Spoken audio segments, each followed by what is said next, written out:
a igreja e a transparência financeira. A igreja e a transparência financeira. Até que ponto a membresia não precisa saber de determinadas coisas que acontecem com o dinheiro da igreja? Para onde vai seu dízimo, para onde vai suas ofertas, o que acontece? Isso aí fica tudo em off. Alguns pastores alegam que não pode dizer os valores por causa de pessoas que mal intencionada. E não pode dizer também os valores do dizimista porque vai expor o salário das pessoas. Mas eu não quero entrar nessa questão aí propriamente dita. Eu quero falar sobre o movimento financeiro e algumas satisfações que o pastor tem por obrigação de passar para a igreja, quando ele é um pastor honesto. Algumas perguntas que nós queremos fazer, e pontuei aqui, aonde está a transparência, tá? E a credibilidade. Aonde está a transparência, tem credibilidade. Tudo que tem transparência tem credibilidade. Quando não tem transparência, houve uma transparência, não vai haver um descrédito em relação às demais pessoas.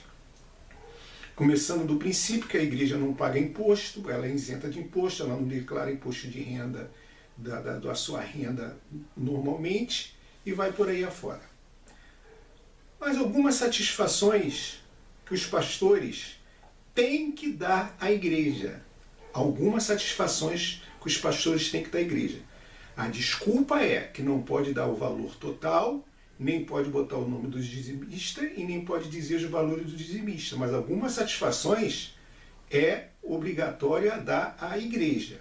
Primeiro, quanto custou aquele cantor ou aquele pastor que você convidou para pregar ou cantar na tua igreja?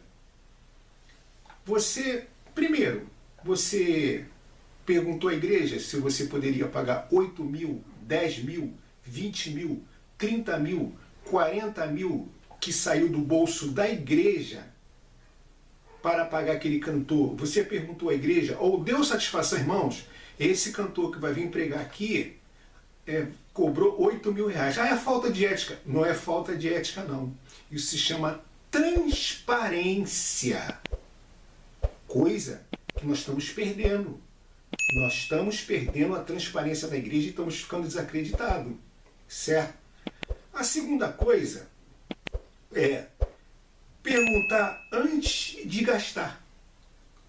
Perguntar antes de gastar ou comprar. O pastor, ele não pergunta à igreja, ele não pergunta, não dá uma satisfação à igreja, irmãos, eu vou comprar isso, eu vou comprar aquilo, eu vou comprar aquilo outro. Ele não fala, ele compra e depois ele manda a conta para a igreja, certo? Outra coisa também é quanto custou o carro que o pastor comprou. Quanto custou? Será que o pastor vai ter coragem de dizer para você que o carro dele, que ele anda, que custou do dinheiro da igreja, quando sai do dinheiro da igreja, que o carro é da igreja, certo? Qual foi o valor do carro? Se ele não diz o valor do carro e o carro está no nome da igreja, tem alguma coisa de errado aí que ele não quer dar a nota de esclarecimento. Qual o custo que tem o pastor da igreja? Qual o custo que ele tem?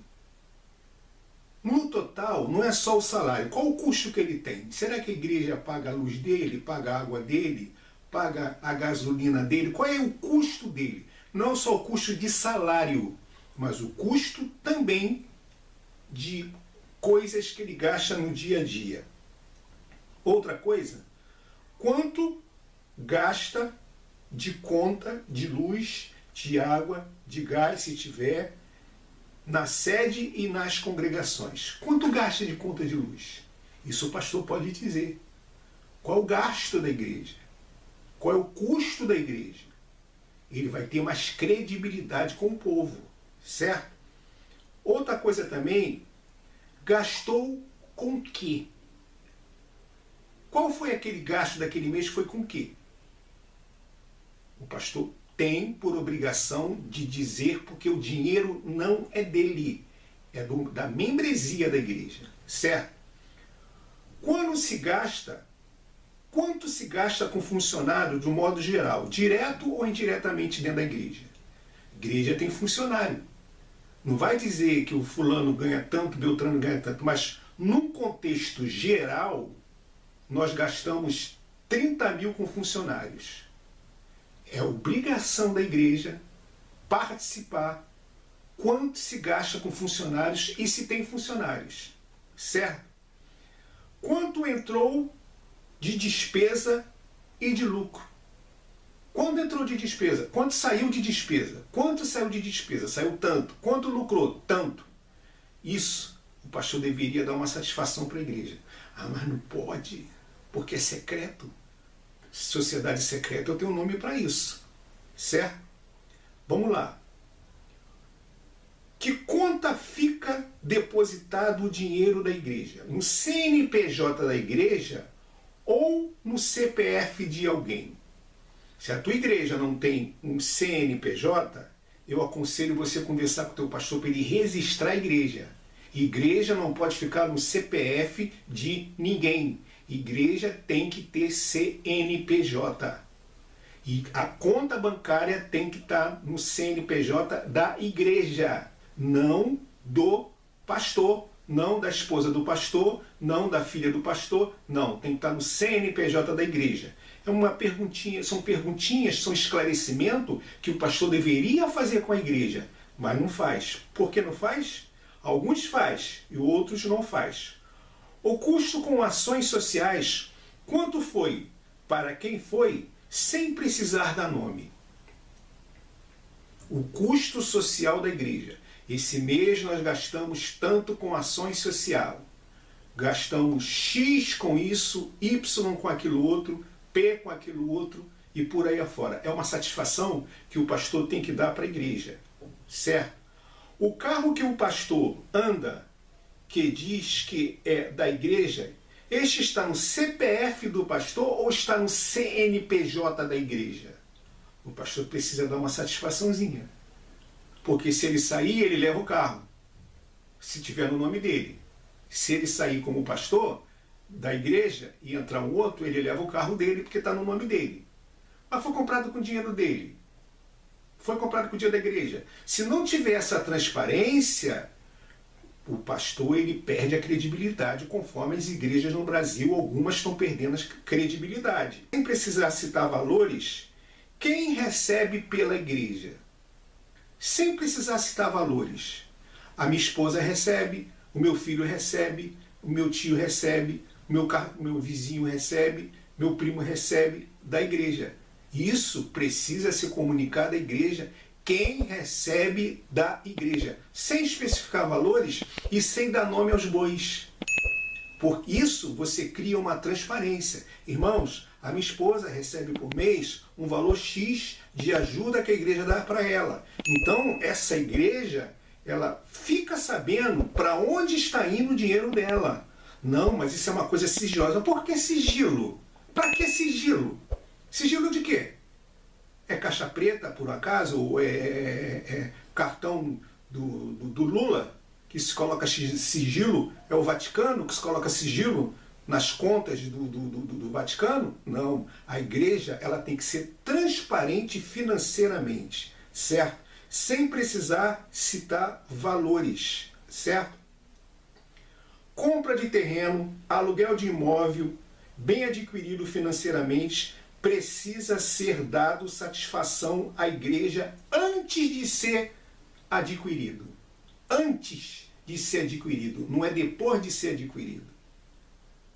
O pastor é um administrador que ele pode colocar um outro administrador, mas na verdade, antes dele comprar, não é fazer igual ao outro, que pega e compra e depois fica no desespero e fica nisso aí, ó. Certo? Então, preste bem atenção nessa história. O pastor precisa, antes de comprar aquele terreno, antes de comprar aquele imóvel, antes de comprar aquele outro imóvel, ele precisa dar uma satisfação para a igreja que ele vai comprar. Não depois de comprar, encher a igreja de carnê e dizer, já compramos, temos que pagar, temos uma despesa de 15 mil mês que vem, temos que fazer uma campanha, temos que fazer isso, temos que fazer aquilo outro. descontroladamente. A igreja precisa saber o que o pastor faz com o dinheiro, certo? Na compra de um templo ou uma reforma de uma igreja, adquirido de qualquer situação, precisa explicar à igreja quanto foi o gasto que ali foi feito com transparência. Irmãos, nós gastamos com a congregação tal X, nós gastamos com a congregação tal Y. A igreja precisa dessa satisfação. O meu pastor, que eu não vou citar o nome dele, quando ele foi fazer uma campanha para comprar um novo templo, certo? Porque aquele estava muito pequeno, ele falou com a igreja, deu satisfação com a igreja e disse para a igreja que ele ia comprar e o valor das prestações quanto foi. Então as pessoas estavam cientes do que estava acontecendo. Não é você chegar e pegar e comprar e depois dizer, irmãos, caneta aqui, eu comprei o terreno do lado, comprei ali, já comprei, já fiz e tem que pagar. Isso é covardia que o pastor às vezes faz com a igreja. Não é o pastor que decide o que vai ser feito com o dinheiro da igreja. Ele não é o dono da igreja e nem o administrador financeiro dessa igreja. O administrador financeiro dessa igreja é a membresia. Fique ligado, é a membresia, porque você precisa dar uma satisfação. Você mexe com o dinheiro, mas a satisfação você precisa dar quem dá esse dinheiro para a igreja. Quem doa esse dinheiro para a igreja, certo? E o Senhor Todo-Poderoso, eu vou ler um versículo e para você poder ter uma ideia de uma situação que acontece financeiramente, o dízimo não está diretamente no Novo Testamento. Já cansei de bater nessa tecla que dízimo não está diretamente no Novo Testamento. Está indiretamente. Diretamente não. Jesus não mandou dar dízimo. Ele mandou dar oferta. Não, por favor, não venha me apedrejar. Jesus não mandou dar dízimo. Ele falou das ofertas da viúva e o apóstolo Paulo falou das ofertas da viúva. Não falou de dízimo. Lá no hebreu tem uma coisa muito antes. Ah, mas o dízimo foi antes da lei. Não quero saber. Malaquias 3,10 é Antigo Testamento. Ele não está no Novo Testamento. E Jesus não falou, trazei todos os dízimos da casa do tesouro. Ele mandou trazer as ofertas. Mas vamos pular essa parte. Vamos supor que o pastor cobre o dízimo da igreja baseando-se no Antigo Testamento. Eu vou ler aqui numa tradução mais amplificada, porque está escrito lá em Malaquias 3,10 o seguinte: trazei todos os dízimos da casa do tesouro para que haja mantimento na minha casa. Depois fazei prova de mim, tá? Que tiraria o devorador, tarará, sararia a sua terra, que você sabe o que está escrito. Mas se a gente se baseasse, vamos supor, vamos acreditar que também está no Novo Testamento esse versículo. Eu vou ler numa versão mais amplificada, que fica melhor de entendimento. Eu, o Senhor, ao invés de trazer todos os dízimos na casa do Senhor, está escrito assim: eu, o Senhor, o Todo-Poderoso, ordeno que tragam todos os seus dízimos aos depósitos do templo para que abasteça de comida a minha casa. Ponham-se à prova e verão que eu abrirei a janela do céu e farei sair sobre vós a maior e ricas, abundante abastança. Lembre-se de um detalhe. Não está escrito assim. Mesmo nessa versão e na outra versão, trazei todos os dízimos da casa do tesouro para que haja um bom microfone na igreja. Trazei todos os dízimos da casa do tesouro para que haja um bom carro para o pastor.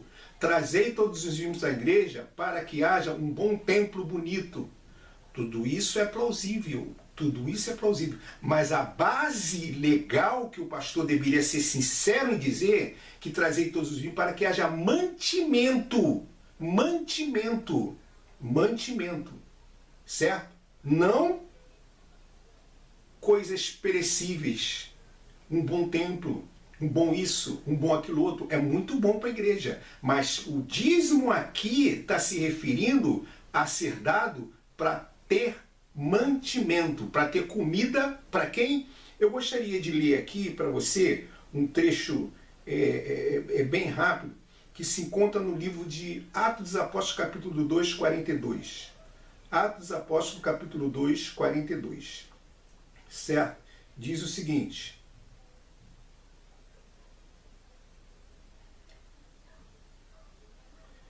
descreve primeiro a comunhão que se tinha na igreja, que perseveravam na doutrina dos apóstolos, na comunhão e no partir do pão e nas orações, certo? E eles vendiam suas propriedades e nenhum deles tinham deficiência de nada, porque um ajudava o outro. Está no livro de Atos, capítulo 2, 42 ao 47. Eu vou ler tudo para o vídeo não ficar grande. Então, os dízimos, as ofertas aqui, que aqui não está falando sobre dízimo, está falando as ofertas das casas que eles vendiam, das coisas que ele vendia, dos bois que eles vendiam, esses era dividido entre os irmãos para mantimento, para sobrevivência social. Não era para o templo. Aqui está claro. Não se iluda. Leia exatamente no livro de Atos, capítulo 2, 42 ao 47, que você vai ver que lá está escrito que os dízimos, que as ofertas que eram dadas, não está dizendo dízimo, que as ofertas que eram dadas, que era colocado nos pés dos apóstolos, era simplesmente para manutenção da papá, que nenhum deles havia necessidade nenhuma, porque um vendia sua casa e repartia uns aos outros. Não está dizendo aqui que os discípulos administravam isso aí. Não está dizendo aqui que a igreja administrava isso aí. Estava dizendo que eles pegavam, vendiam suas propriedades, as suas casas e repartiam um com o outro e nenhum deles tinha falta de nada, porque era repartido entre eles. Não é isso que acontece hoje em dia, principalmente no Brasil. O dinheiro vai para a mão do pastor, entre aspas, e dali ele faz o que ele quer com o dinheiro. E os necessitados, e as pessoas da igreja, e as pessoas que precisam, na verdade, elas precisam e ficam precisando. Porque o pastor, alguns pastores, não estão nem aí com as ovelhas.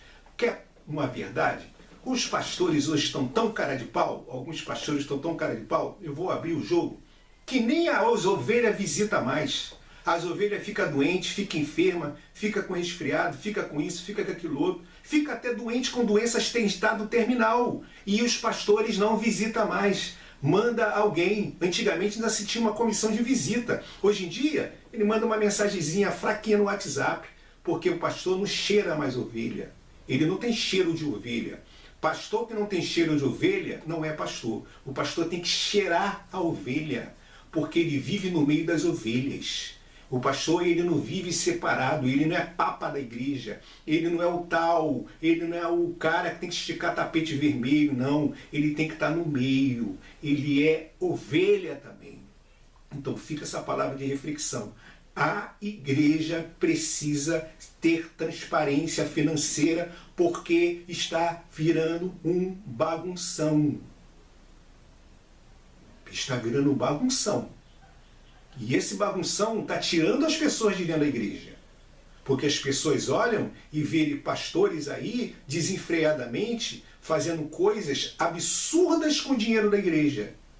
E a igreja por si própria não pode dizer: ah, mas a minha igreja, todos que quiserem podem ler o livro lá.